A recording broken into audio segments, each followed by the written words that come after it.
बरेच विषय होते म्हणजे वरळीचे, आमच्या मतदारसंघाचे, आमच्या वॉर्डचे अनेक जे विषय प्रलंबित होते. वॉर्ड लेवलला अनेक विषय सुटत असतात आणि काही काही विषय जिथे आयुक्त महोदयांची स्वतःची एक दखल घेणं गरजेचं असतं, त्यांचं लक्ष त्याच्यात जाणं गरजेचं असतं. असे विषय आम्ही आज त्यांच्यासमोर मांडले. चांगले विषय त्यांच्यासमोर मांडले गेले आणि मला वाटतं त्यांनी योग्य ती कारवाई पुढे जे आदेश दिलेले आहेत त्याचं पालन होईल ही आम्हाला खात्री आहे.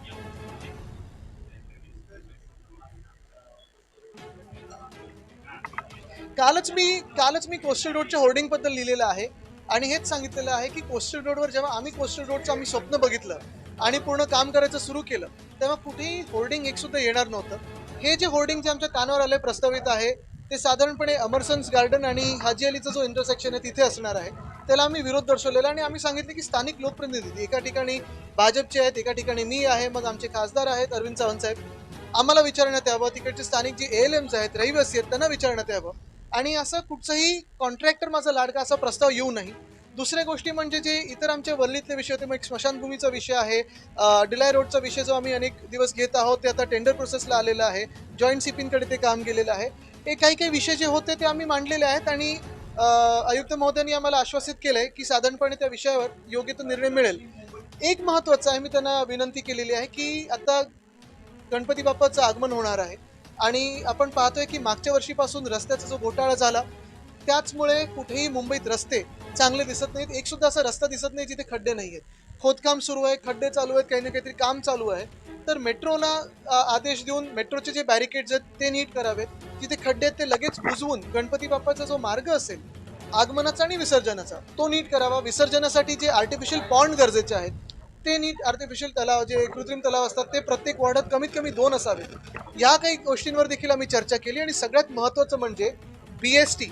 इथे सुनील शिंदेजी आहेत, आशिष चेंबूरकरजी आहेत, दोघंही चेअरमन राहिलेत BSTचे. आज जी गरज आहे BSTला ती आर्थिक मदतीची गरज आहे, आर्थिक पॅकिंगची गरज आहे आणि ती मुंबई महानगरपालिकाच करू शकते. BSTचा ताफा हा कमी होत चाललेला आहे. सायनचा पूल तोडल्यानंतर मी दोन्ही बाजूला BSTच्या फेरी मागितल्या होत्या, पण गाड्याच नाही आहेत BSTच्या. तर ह्या काही ज्या मुंबईच्या गोष्टी आहेत, वस्तुस्थिती आहे, त्याच्यावर उत्तर गरजेचं आहे.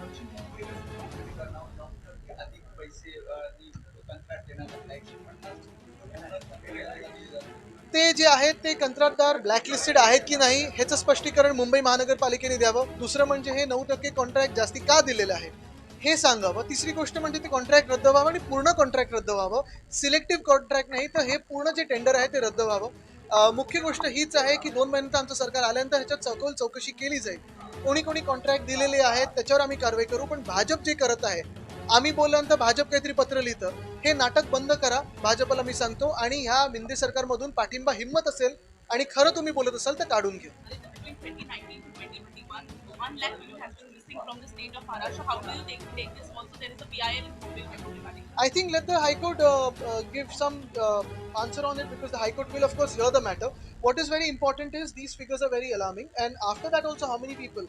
I think what is very crucial in this is what the law department is doing, home department is doing.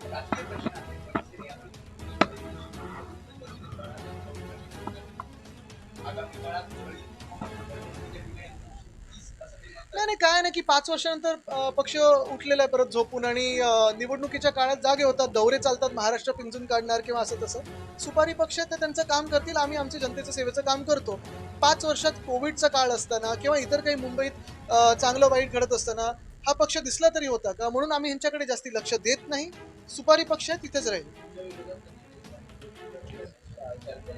मला वाटलं बायडन येत आहेत.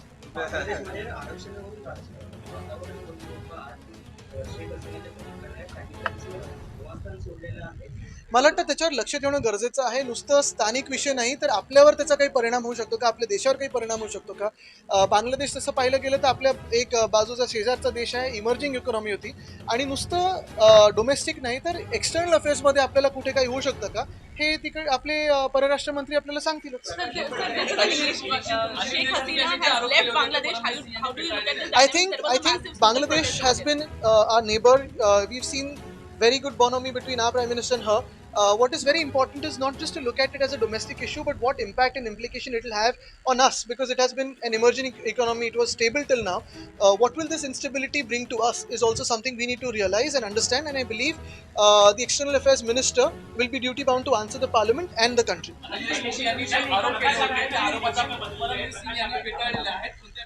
मला वाटतं ते सगळं आता आपण जनतेत आरोप प्रत्यारोप होतात, मी त्याच्यात जाणार नाही, कारण ज्या पातळीचं राजकारण आता व्हायला लागलेलं आहे भाजपकडून, हे एकदम नीच आणि घाणेरडं राजकारण होत आहे. महाराष्ट्र ह्याला करारा जबाब देईल. एक मिनिट.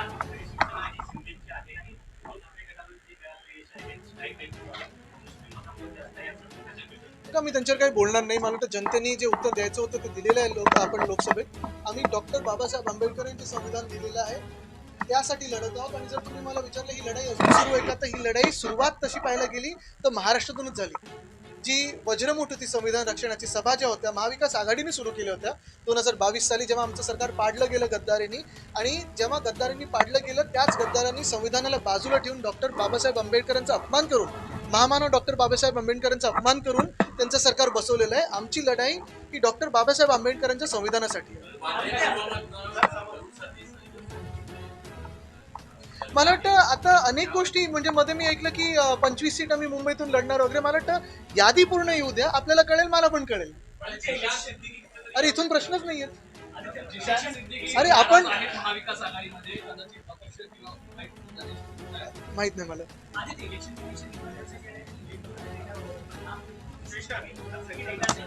इलेक्शन कमीशन, मैंने तो पहले ही कहा है कि इलेक्शन कमीशन ईसी यानी entirely compromise commission of India है, और ये मैं कहते आया हूँ.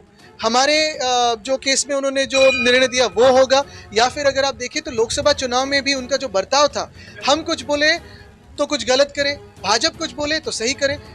आपण लोकसभेत आम्ही डॉक्टर बाबासाहेब आंबेडकर यांचे संविधान दिलेलं आहे, त्यासाठी लढत आहोत. आणि जर तुम्ही मला विचारलं ही लढाई अजून सुरू आहे का, तर ही लढाई सुरुवात तशी पाहायला गेली तर महाराष्ट्रातूनच झाली. जी वज्रमूठ होती संविधान रक्षणाची सभा ज्या होत्या महाविकास आघाडीने सुरू केल्या होत्या 2022 साली, जेव्हा आमचं सरकार पाडलं गेलं गद्दारींनी, आणि जेव्हा गद्दारींनी पाडलं गेलं त्याच गद्दारांनी संविधानाला बाजूला ठेवून डॉक्टर बाबासाहेब आंबेडकरांचा अपमान करून, महामानव डॉक्टर बाबासाहेब आंबेडकरांचा अपमान करून त्यांचं सरकार बसवलेलं आहे. आमची लढाई ही डॉक्टर बाबासाहेब आंबेडकरांच्या संविधानासाठी आहे. मला वाटतं आता अनेक गोष्टी, म्हणजे मध्ये मी ऐकलं की 25 सीट आम्ही मुंबईतून लढणार वगैरे. मला वाटतं यादी पूर्ण येऊ द्या, आपल्याला कळेल, मला पण कळेल. अरे इथून प्रश्नच नाहीये. अरे आपण माहित नाही मला.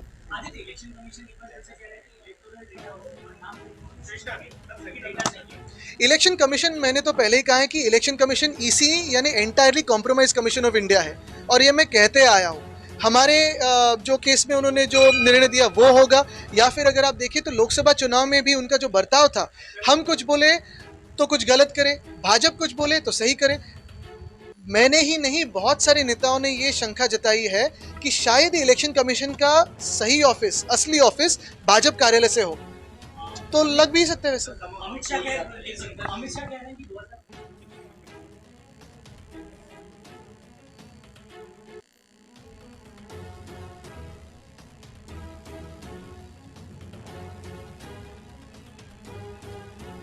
आपण पाहिलं असेल अधिवेशनाच्या काळात देखील हा विषय घेतला होता. ईस्टर्न हायवे असेल किंवा मग आपण पाहता जोगेश्वरी पुलाच्या खालती पण झोपायला लावलेलं. त्याचा दुसरा विषय असा झाला, जी आम्ही मागणी केली आहे की मागच्या वर्षी म्हणजे 2022ला जो GR निघाला त्यानंतर आता ही भरती सुरू झाली आहे, मधले जे वर्ष निघून गेले ज्या मुलांचं, त्यांना काय तुम्ही नुकसान भरपाई देणार आहेत, त्यांना काय त्यांची भरती करून घेणार आहेत की नाही, हा देखील एक विषय. आणि तेव्हा गृहमंत्री महोदयांनी उत्तर देखील दिलेलं, त्यांना आश्वासित केलेलं. पण पुढे काय झालं, नुसतं आश्वासनावर आपलं राज्य चाललंय.